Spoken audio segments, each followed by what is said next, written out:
soy yo, como cuando estaba solo. Quiero sacar del caos lo único que tengo, mi letra desordenada. Niña, quédate todo lo que tengo, que yo te lo dejo todo, pero mira, mi guitarra me la... C'est parce que j'ai rencontré Géméos et que je me suis bien amusé depuis. Honnêtement, c'est, je pense, la meilleure aventure professionnelle que j'ai eue jusqu'à maintenant et qui risque de continuer comme ça.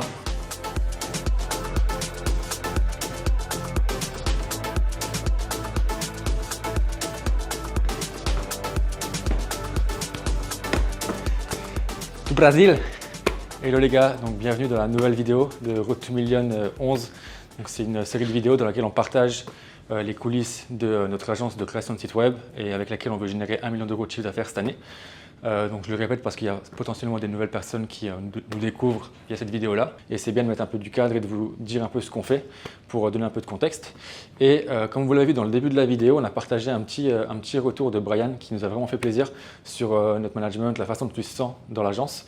Et typiquement, nous, c'est pour ce genre de choses qu'on se donne au max parce que oui, on veut être l'agence de référence pour nos clients, être l'agence numéro 1, mais on veut aussi être l'agence de référence pour les talents qui potentiellement pourraient nous rejoindre. Parce qu'on sait qu'aujourd'hui, recruter et scaler une agence, ça passe beaucoup et essentiellement par ses talents et par le recrutement. Et aujourd'hui, on est fiers de la team qu'on a. En plus, on a eu pas mal de bons retours justement sur nos dernières vidéos, de par le fait qu'on partage pas mal de calls clients, de calls team. Et vous aimez bien parce que c'est concret et vous voyez vraiment le day-to-day de fondateurs d'agence. Donc on va essayer d'appuyer là-dessus pour les prochaines vidéos. Et aussi, qu'est-ce que je voulais ajouter? C'est un bon parallèle justement pour vous parler des rituels team qu'on a mis en place depuis cette semaine. Donc on a 3 types de rituels. On a des rituels de team building, donc ça généralement c'est le lundi matin. Donc c'est un rituel où en fait toute l'équipe est dans le call. On échange un petit peu sur le week-end, sur comment chacun se sent. C'est vraiment plus pour parler de choses qui n'est pas forcément lié au cadre du travail, mais pour apprendre à se connaître et vraiment créer une bonne cohésion de team. On a des calls de montée en compétences, donc ça c'est des calls qu'on fait une fois par semaine aussi en milieu de semaine. Et ça c'est un call vraiment pour faire le point sur l'avancée des projets. Donc il y a un call avec les designers, un call avec les développeurs et un call avec Alexandre, donc le sales, pour faire le point sur le pipe et sur l'avancée des deals. Et ça, c'est un call qui permet en fait de prendre du feedback de la part des teams, challenger les process design, dev, sales, et également voir eux comment ils se sentent, voir où ils en sont dans les projets, est-ce qu'il y a des points bloquants, est-ce qu'on peut se challenger. Et ça, c'est super intéressant aussi. Et on a un point qui est plutôt du coup trimestriel. Et ça, c'est un point qu'on fait individuellement avec chacun des profils qu'on a pour savoir comment il se sent, savoir est-ce qu'il a envie d'évoluer, potentiellement devenir commencer à manager, etc., etc. Donc c'est pour vraiment prendre un maximum de feedback pour nos équipes, pour qu'elles se sentent bien, qu'elles bossent dans les meilleures conditions, parce que nous, on veut attirer les meilleurs talents, les retenir et qu'elles soient dans les meilleures conditions pour justement se sentir bien et être ultra véloce. Ouais, clairement. Non, je suis d'accord. Bah, on avait le même sujet avec Brian où c'est souvent, tu as des sujets, les sujets one-shot vont toujours plus vite au final, d'apporter plus de valeur rapidement que les trucs où tu dois mettre les mains dans un code que tu connais pas et ensuite adapter des sections, des Et moi, trucs je suis déjà coupée en deux. Ouais. Genre, en vrai, c'est pas grave si j'ai un long et un court, tu vois. Ok. Ok, ben, c'est bon à savoir. Je pense que globalement, tous les deux, ce qu'on fera, c'est que vous aurez toujours une bonne répartition des projets one-shot et des projets un peu plutôt follow-up ou add-on, des choses comme ça. En fait, vous aurez vos clients dans le sens où demain, tu vois, je sais que s'il y a des sub-teams à faire sur Caller, ben, je sais que ça va être côté Brian parce que c'est toi qui as développé le projet. Même si vous connaissez le style, etc., ça permet quand même d'avoir le même point de contact avec le client. Et côté, tu vois, côté Circle, tu vois, Stephen, tu as développé le projet globalement, ben, ça sera plus de ton côté. Comme ça, on arrive à bien gérer et après aussi de faire, en fonction de votre bande passante à tous les deux, je dirais ben, lequel a de la bande passante dans les prochains jours. Et les affinités de dev aussi, par exemple, le calculateur, je sais que toi, tu as peut-être plus d'affinités avec ça, Stephen. Donc ça, je te l'ai mis pour la semaine prochaine, pour Nexera. Voilà. Ça va. Globalement. Brian tient à faire des calculateurs, mais moi, j'aime bien faire des calculateurs. Non, tu peux les faire, ça me dérange pas. Mais ouais, non, ça, c'est ce qui se passe déjà avec Concile, du coup, pour Concile Caller, donc il y a déjà des missions qui repassent. Concile, on a plein de missions dessus, en vrai, au fur et à mesure qui s'enchaînent. Ouais, ça veut dire c'est une coupure du coup aussi avec la donc c'est cool. Ouais, bah, trop bien. Et d'ailleurs, ces petits sujets-là, je pense qu'il y aura de plus en plus de sujets SEO. C'est cool que vous ayez pu faire le point avec Alex. Je crois que c'était fin de semaine dernière. Ouais, sur la partie SEO. Donc, c'est top. En vrai, je pense que si vous pouvez monter en compétence, en plus, c'est bien qu'on se garde un peu des sessions. Tu vois, enfin, je ne suis pas dit qu'on bloque toutes les semaines, mais des petites sessions de travail où on peut vous aider à monter en compétence sur certains sujets qui sont peut-être pas votre scope of work au départ, mais qui vous permettent de dev avec des notions de SEO peut-être techniques que vous n'avez pas eu, peut-être soit dans votre formation ou des choses comme ça, ou dans votre day-to-day avec d'autres clients avant. Ça permettra toujours de livrer des trucs de plus en plus complets pour nos clients, quoi. Ouais, mais clairement, mais ça fait additif, hein. Ça fait additif, tu colles vendredi avec Alexandre, parce que déjà, là, maintenant, bah, ne serait-ce que pour Dessia, du coup, j'ai changé la manière dont j'intègre certains éléments. Et il y en a d'autres, du coup, j'ai des doutes, donc je pose la question à Alexandre. Ouais. C'est un H3 ou c'est un paragraphe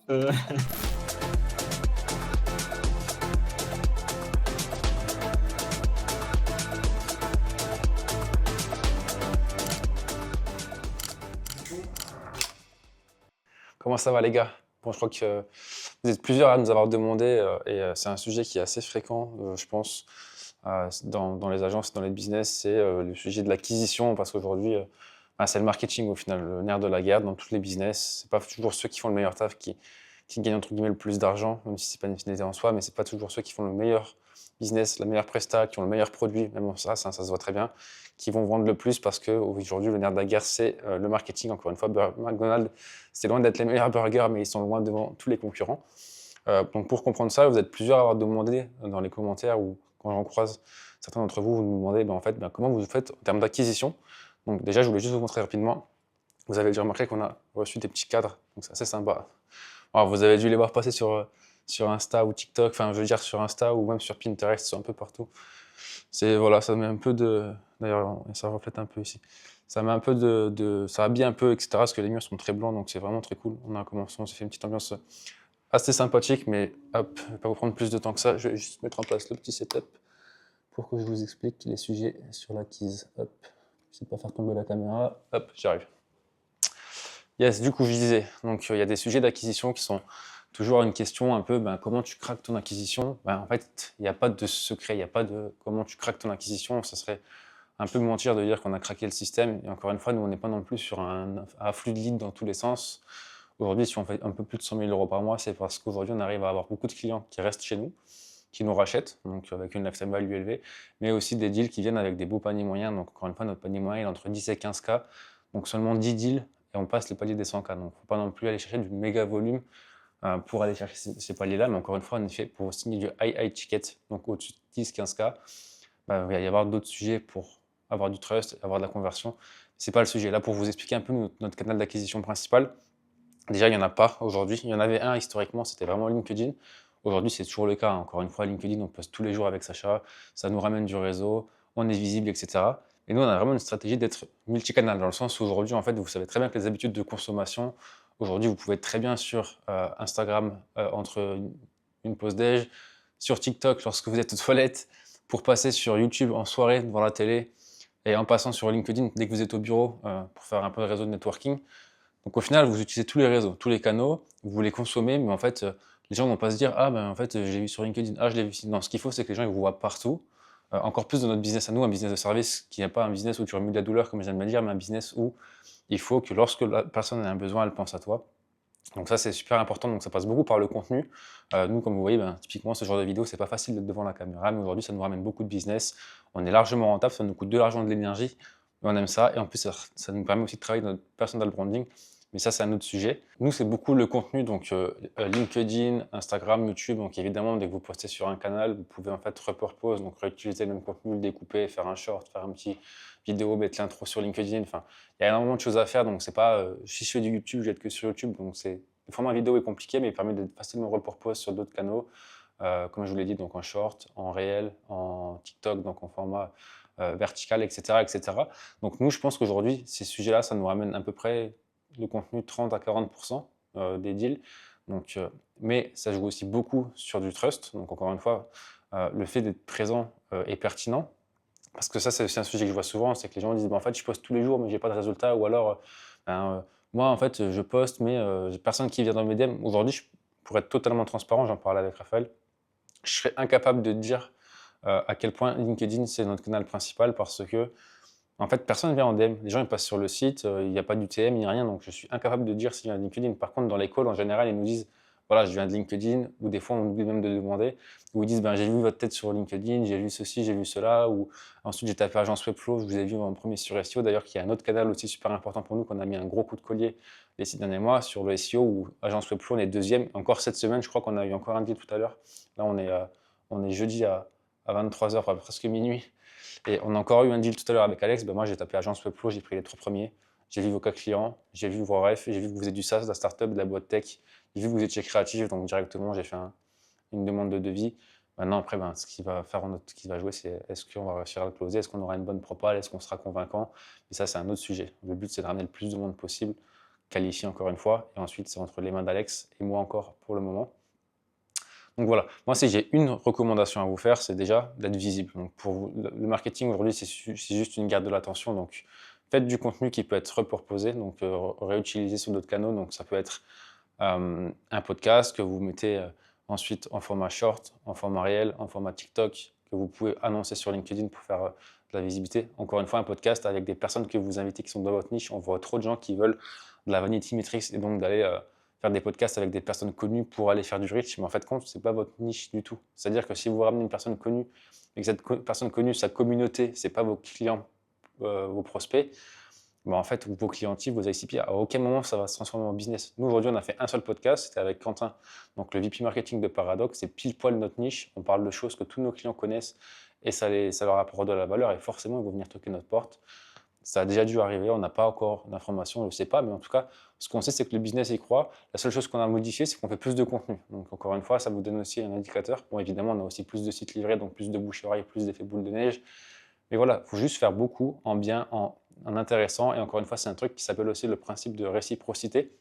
C'est-à-dire que si tu donnes gratuitement, ensuite derrière, les gens vont se sentir redevables et vont avoir envie de passer par toi parce qu'ils ont en gros une dette envers toi.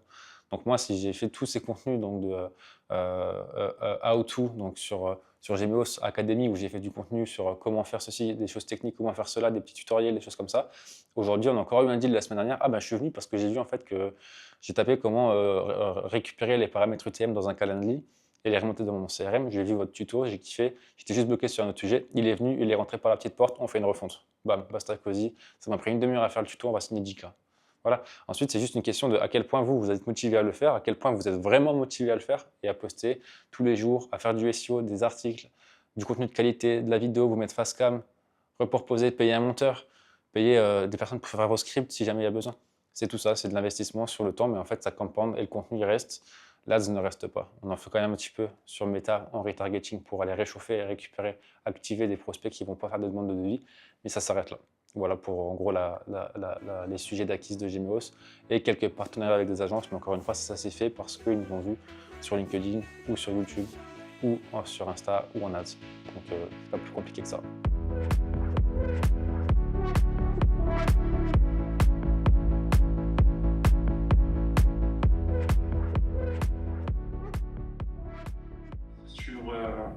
Sur e-investing aussi.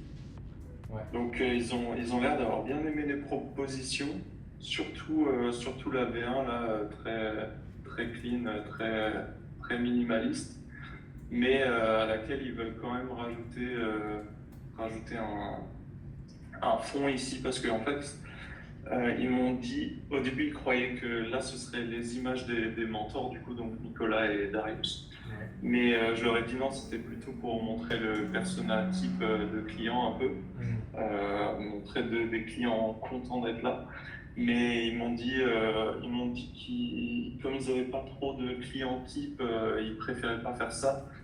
Donc je vais repartir sur un fond un peu comme ici parce qu'ils avaient bien aimé. Ils n'aimaient pas trop la spirale, mais ils aimaient bien un fond un peu dark, dégradé. J'ai à peine commencé là, mais je vais partir sur un truc comme ça. Au global, on est juste hyper content du résultat. Donc, merci pour ça. Merci d'avoir été patient, d'avoir été à l'écoute aussi de nos demandes. même si elles n'étaient pas toujours 100% raccord avec ce que toi, tu préconisais. Voilà, donc à retenir, nous, on est très contents. Et je veux souligner que tu as over-deliver côté produit par rapport au scope initial, mais je considère aussi qu'il y a un over-deliver par rapport à la partie vitrine. Ne serait-ce que par exemple sur tu vois, le revamp du logo. Ouais. Et ça, c'était vraiment très, très sympa de l'avoir. Et je pense que ça joue aussi sur le résultat global. Ouais. Ça fait quelque chose de beaucoup plus cohérent, d'harmonieux.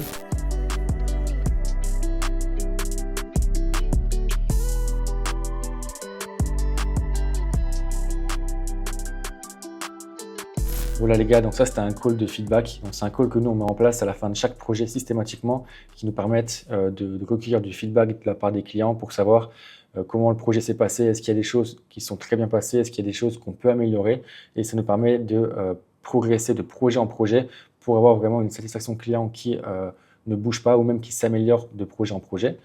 Et c'est aussi ça, on nous demande souvent un petit peu c'est quoi le secret pour l'acquisition chez Gemios, comment on fait pour avoir autant de clients, etc. Je pense que c'est un de nos secrets, c'est en fait de donner le max pour nos clients parce qu'on sait qu'en fait un client satisfait, c'est notre meilleur vendeur. Aujourd'hui, on a quand même une bonne partie de nos clients qui viennent du referral, surtout dans ce milieu-là de la startup. On bosse avec beaucoup de CMO, etc. Et c'est un petit microcosme où tout le monde se connaît un petit peu. Et en fait, quand tu fais du bon taf, les gens parlent de toi à leurs collègues, à leurs connaissances, et ça peut aller assez vite. Et tu as l'effet boule de neige qui fait qu'en fait, au fur et à mesure, tu grossis et la boule continue de grossir au fur et à mesure. Et du coup, je pense que ça peut vous intéresser de voir un peu ce qui a été fait. Donc ça, c'est une boîte qui était donc une boîte early stage qui permet de faire des séminaires, donc qui aide les entreprises à faire des séminaires. Hop. Donc, je vous montre ce qu'ils avaient initialement. Donc, c'est une boîte early stage qui avait ce site-là initialement. Donc, franchement, c'est top pour un premier site. Ça leur a permis de valider qu'il y avait un product market fit. Et là, maintenant, ils voulaient passer à l'échelle. Et donc, pour le coup, marquer le coup en faisant un rebranding et en ajoutant également une partie product qui permet à leurs clients de faire directement des devis en ligne.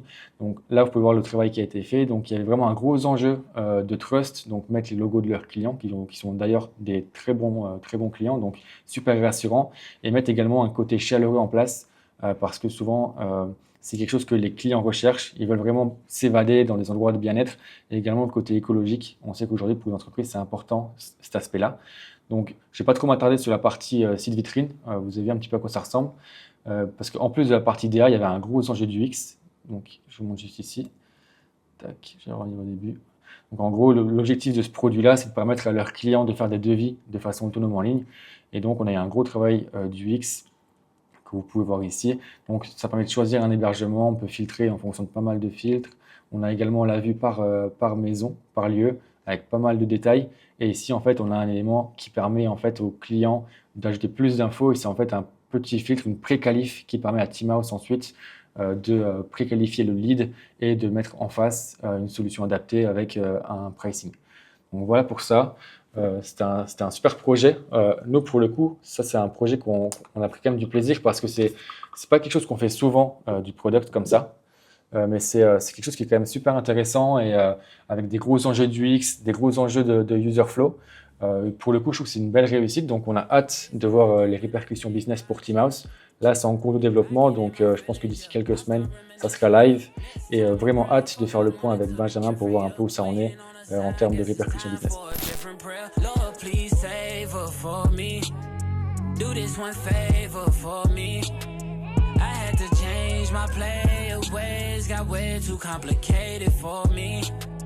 Non, mais écoute, bonne semaine au final, le niveau Ouais, c'est une de nos plus belles semaines en fait, au final. Hein. En fait, je crois qu'on fait 40K à peu près. Je vais regarder. Un peu moins. Non, moins comme non. Oui, moins, mais 32 quand même. ouais, 32K, tu vois. Donc, c'est bien, on tombe sur ça fait du bien parce qu'on était sur une tendance un peu plus basse là, les dernières semaines. Ouais. Donc c'est trop bien, on va être 32. Volume de vie, ouais, avec ce truc-là, on va être à 40K à peu près de volume de ville. Là, je vais lui envoyer direct après notre call. Mais non, c'est bien. Ça avance niveau process, niveau. Voilà, moi, j'ai bien intériorisé, j'ai bien capté comment le faire assez rapidement. Donc voilà, ça sera fait pour tous les clients sans problème. Non, Ouais. nickel. Donc, je suis content. On fait un bet de mois, mais on finalise le quarter. Enfin, un quarter, il est exceptionnel, tu vois. Ah ouais, je pense que le Q2, parce que Q2, c'est quoi? C'est avril, mai, juin, ça devrait être aussi sympa quand même. Ouais. C'est Q3 où effectivement, juillet, août, septembre, bon, En fait, septembre, c'est très, très sportif, hein. Donc, septembre, c'est stylé, ouais. et même juillet, je pense que juillet, ça peut être pas dégueu parce que nous, si tu regardes, si tu regardes, tu vois, septembre, là, sur le septembre 2024, la chandelle, elle est énorme, hein. Et au final, juillet, août, Ouais. c'est OK, tu vois. Donc, il y a moyen que. Oui, effectivement. Dégueu, tu Gros vois. mois de mai Ouais, aussi. mois de mars, c'est toujours un petit mois en général, mais tu vois, on a fait un bon mois là. Donc, mai, c'est souvent notre plus gros mois, ouais. Ouais, bah écoute, hein, de toute façon, Donc, si on on va arrive voir. à faire. Je pense que c'est août. Août, c'est le mois où. Voilà, mais ça se réactive un peu fin août, tu vois, pour les sujets condamnés. Mais, Ouais, voilà, août, mais faut être break-even, quoi. Tu vois, au pire des cas, juste tu encaisses ce que tu sors, tu gagnes pas d'argent sur un mois et en même temps, on se fait kiffer, on sera la majorité en vacances un peu, donc c'est pas grave, tu vois. ça se trouve, il y aura des récurrents aussi en août qui risquent de dire, bon, bah non, on ne facture pas pour ce mois-ci parce que les équipes sont en Ouais. vacances, tu vois. Ouais. Donc, bon. Mais si on arrive à faire 50 en août, tu vois, c'est cool. C'est déjà cool. Ouais, de ouf. Au final, c'est pas énorme, hein, 50 ans. Je pense qu'on fait un mois à 200 avant la fin de l'année. Tu penses? Ouais. Plutôt sur septembre, du coup? Ouais, dernier quarter, par contre. Seulement, d'ici la fin de l'année, on a un dev en plus, un designer en plus et un mec au SEO. Je pense, hein, mais après, pour une boîte, parce que de toute façon, en 2022, 2022, je suis un ouf. 2020, on est quoi, en 2025 ou 2026 là? 2025. Ah ouais. Je pense que 2026, objectif 2,5 millions, tu vois. Donc, va falloir qu'on soit une vraie équipe. Je pense on va être 15, tu vois. 2,5 millions. Ah ouais. Ah oui. Oui. Faut qu'il y ait plus de pipe, hein, par contre. Mais, Ah bah oui, mais ça petit à petit. Là, dis-toi que mes mecs, regarde la courbe. Et là, on n'a rien activé encore, tu vois. Il y a tellement de choses. Et plus tu as de clients, plus il y en a qui viennent. Enfin, c'est le tout début, tu vois. Genre 2,5 millions, ça reste une petite agence, quoi. oui. Ça fait 200 000 par mois. 200 000 par mois en comptant tous les mois, mais oui. Bon, bah, comme vous l'avez vu, on vient de finir le call sales avec Alex. Donc, c'est un rituel qu'on a toutes les semaines. Donc, lui et moi, qu'on fait ça, on le fait le vendredi en général, en fin de journée, donc vers 17-18 heures, pour faire le point sur tous les deals en cours, sur qu'est-ce qu'on a signé, le pipe à venir, si on a envoyé toutes les propals, si on relance, on fait le point sur les deals, hein, globalement, donc sur la partie sales. Et du coup, comme vous l'avez vu donc, sur le petit vidéo, d'ailleurs, dites-nous en commentaire si vous aimez ce format un peu où on met vraiment du day-to-day, du concret, avec justement des passages vidéo. On a eu des bons premiers retours et je pense qu'il n'y a rien de plus concret au final, hein, que ça. Franchement, c'est pris sur le cours. On fait le passage et ensuite on récupère ce qui est d'intéressant. Bien sûr, pour pas non plus vous mettre des enregistrements d'écran de 30 minutes, ça serait beaucoup trop long. Donc curieux d'avoir vos retours. Donc vous l'avez compris, on a fait une bonne semaine. Je vous montre comme d'habitude l'écran pour que vous puissiez avoir directement les chiffres, parce que tout à l'heure on m'a parlé des chiffres mais sans que vous ayez pu voir les datas. Donc cette semaine on signe donc du coup à 32 000 euros. Donc si on regarde ici, attendez, je vais essayer de faire le focus. Mise au point centré, ok. On fait 31 988 euros avec du coup 8 devis signés, donc un panier moyen un peu plus élevé. On reviendra après sur le panier moyen, donc 8 demandes de devis, un peu moins que la semaine dernière, et 40 200 euros de devis envoyés. Donc c'est déjà une très très bonne semaine, vous voyez, on est sur une bonne tendance ici, hein, on se stabilise. Bon là c'était un peu le début d'année, c'était un peu l'euphorie, c'est normal. Mais là si on se stabilise entre 25 et 30 000 euros, on fait des mois à 30 000 par semaine, donc on fait des mois entre 100 et 120 000, c'est très très bien. Donc sur les devis signés par semaine, on reste assez stable. Et sur les demandes de devis par semaine également, même si on est sur une tendance un peu plus faible, on va sûrement remonter sur Q2. Donc c'est très très bien. Je vous mets directement la vue master, comme d'habitude, donc pour vous montrer directement où on en est. Donc on est donc du coup sur le mois donc à 105 000 euros. Il reste encore lundi, donc on a encore une fois passé ce fameux palier des 6 chiffres. Donc depuis le début d'année, on a passé le palier des 6 chiffres tous les mois, donc c'est incroyable. Et également, donc on a signé sur le quarter 370 000 euros, un peu, enfin à 50 euros près. Donc c'est un quarter énorme. On a fait 2 fois Q4 2024, donc c'est incroyable. Donc on est vraiment sur une super tendance en ce moment. C'est vraiment génial ce qui se passe. Donc on est vraiment trop content. Il y a beaucoup de positifs. Vous l'avez vu avec Alexandre, on en parlait tout à l'heure. On a des belles ambitions sur les mois et les années à venir. Les équipes sont... Hop, je ne sais pas si on a le focus. Sur moi, ouais. Les équipes sont super motivées, donc on a fait les points trimestriels aujourd'hui, cette semaine, et il y a les points trimestriels des devs la semaine prochaine. Donc il n'y a que du positif à venir. Il va y avoir sûrement des nouveaux recrutements parce qu'évidemment, il faut aussi pouvoir accueillir et prendre tous les besoins sans dégrader le niveau de service. Et évidemment, moins il y a de projets chez chacun de nos éléments, plus le projet va aller vite et plus on va délivrer, plus vite on va facturer la facture de fin, plus nos éléments ont du temps sur chaque projet. Enfin voilà, c'est vraiment le fait de trouver le bon juste milieu sur combien de projets par personne. Et petit à petit, en ayant de l'expérience et des retours de nos devs et de nos designers, on pourra avoir l'info. Donc ça, c'est vraiment trop bien. Donc on fait une belle semaine. Le quarter se finit lundi, donc pour l'instant, je ne vous ai pas encore affiché et dit où on en est, parce que même le mois, parce qu'il reste encore lundi, on ne sait pas ce qui peut se passer. On a un très beau pipe, il y a des choses qui devraient pouvoir avancer d'ici lundi ou mardi. Donc pour l'instant, et je ne veux pas annoncer les chiffres tout de suite, on verra à la fin de la semaine prochaine pour annoncer tout ça. Autre sujet, c'est vrai que du coup, vous êtes plusieurs à nous dire comment vous faites niveau panier moyen, parce que du coup, comment vous faites des sites à 3000, vous avez fait le calcul du panier moyen par rapport aux semaines passées. Il faut savoir que sur les semaines passées, on n'a pas signé que du site web, évidemment, c'est un site web à 3000 € ou même moins, ça va devenir compliqué à gérer. Mais par contre, on a signé on a beaucoup de clients en interne maintenant qui nous rachètent, donc sur des besoins plus spécifiques. Donc maintenant, par exemple, des audits SEO, des optimisations techniques, une landing page, un design, des petits add-ons à droite à gauche qui font que notre panier moyen forcément baisse, mais qui font également que on fait du bon CA et c'est sain parce que du coup on a des process LCS beaucoup plus courts. C'est toujours plus simple pour un client conquis de te racheter que d'aller chercher du nouveau business. Là où il faut générer du trust, générer une belle vente, vous êtes mise en concurrence avec d'autres agences, etc. Je vous la fais pas, je pense que vous connaissez très bien les enjeux. Donc voilà, on est sur une belle target, tout se passe super bien, l'énergie est folle, la croissance est folle, on est trop pressé de voir où on sera dans les prochains mois, prochaines années, mais encore une fois, il faut kiffer le moment présent, donc on essaie de prendre du temps pour ça justement avec Sacha. Donc ce week-end, ça va être un peu de kiff, on va couper court et couper avec le taf au maximum pour pouvoir garder l'énergie, comme on le dit tout le temps, c'est un marathon, c'est pas un sprint. Voilà. Donc à la semaine prochaine, merci encore de nous suivre, de nous donner de la force. On vous a croisé justement, c'est marrant, il y a des gens qu'on a croisés aujourd'hui à Dubaï cette semaine qui nous ont reconnus, qui voulaient une photo. C'est des bons indicateurs, donc c'est assez surprenant. Mais on a une petite commu qui est très fidèle. Alors merci encore à vous tous, merci à tous ceux qui aiment de la force. Et à la semaine prochaine pour un nouvel épisode. Allez, portez-vous bien, un bon week-end et toute la force pour la semaine prochaine. On fait le bilan ensemble. Salut!